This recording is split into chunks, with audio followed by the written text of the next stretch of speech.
আসসালামু আলাইকুম প্রিয় বন্ধুরা। দিল্লির সাবেক মুখ্যমন্ত্রী অরবিন্দ কেজরিওয়াল বর্তমান জেলে অবস্থান করছেন।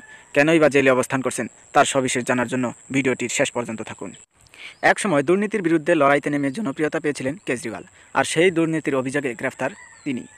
তথ্যে জানা যায়, আবগারি নীতি মামলায় আর্থিক তছরূপের তদন্তে দিল্লির মুখ্যমন্ত্রী অরবিন্দ কেজরিওয়ালকে সরকারি বাসভবনে তল্লাশি ও প্রায় 2 ঘন্টা ধরে জিজ্ঞাসাবাদ করার পর বৃহস্পতিবার দিল্লির মুখ্যমন্ত্রী অরবিন্দ কেজরিওয়ালকে গ্রেফতার করল এনফোর্সমেন্ট ডিরেক্টরেট অর্থাৎ ইডি।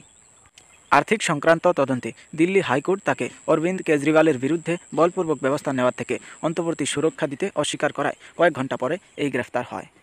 ঘটিত মামলাটি 2021-22 সালের জন্য দিল্লি সরকারের আবগারি নীতি প্রণয়ন ও কার্যকর করার জন্য দুর্নীতি ও অর্থ পাচারের অভিযোগ সম্পর্কিত, যা পরে বাতিল করা হয়েছিল।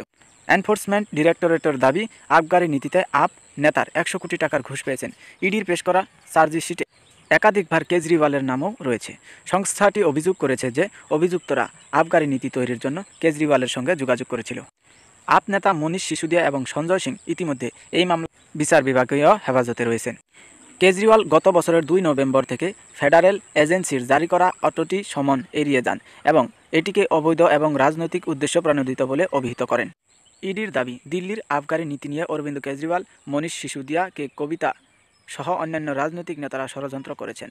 ব্যবসায়ী শরদ রেড্ডি, মগুন্তা শ্রীনিবাসুল রেড্ডি এবং কে কবিতার সমন্বয়ে গঠিত একটি দক্ষিণ গোষ্ঠী নতুন আবগারি নীতি 2021-22-এর অধীনে দিল্লিতে 32টির মধ্যে 9টি অঞ্চল পেয়েছে। পাইকারি বিক্রেতার জন্য অস্বাভাবিক উচ্চ 12% লাভের মার্জিন এবং খুচরা বিক্রেতার জন্য প্রায় 185% লাভের মার্জিনে নিয়ে নীতিটা আনা হয়েছিল।